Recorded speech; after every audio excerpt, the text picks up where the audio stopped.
जय जोहार, जय छत्तीसगढ़ संगवारी हो। आप सब्बो संगवारी के मोर चैनल में स्वागत है। तो क्या नाचो मैं? संगवारी हो, आप मन मोला जानत तो नहीं हो? नहीं।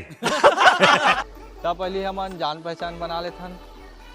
मैं अपन इंट्रोडक्शन दे देता हूँ पहले आप मन ला। ये बड़ी अच्छी बात कही आप। मोर नाम है गुलशन कुमार पटेल। मैं छत्तीसगढ़ मुंगेली जिला के हूँ, तहसील लोरमी से। मजा आया। तो आप मन ला मोल इंट्रोडक्शन तो मिल गए होही, तो क्या नाचो मैं? फिर भी अच्छा तरीका से नहीं जान पा भी ये वीडियो में, लेकिन आने वाला वीडियो में अपन जान भी जहा पहचान भी जहा। ये फर्स्ट ब्लॉग में मैं अपन ऐसे कुछ खास तो नहीं दिखा सका अपन ला। घर से अपन बारी जो हवाए 500 मीटर के दूर में है, आप मन ला बारी जरूर दिखा सकता हूँ कि गांव के मन कैसे लगा था ना। बारी की तरफ आप मन दिखाए बस दिखाना है अपना बारी। यहाँ पे बंधा लगे है,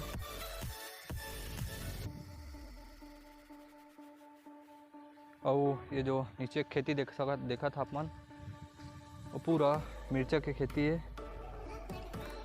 हमारे गांव में पूरा मिर्चा की ही खेती होते संगवारी हो। वाह क्या सीन है।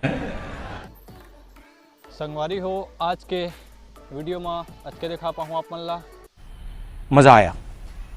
संगवारी हो, आप मन ला ये वीडियो हा पसंद आई सो ही लाइक कमेंट और शेयर जरूर करहा, और चैनल ला सब्सक्राइब करेला झन भूला।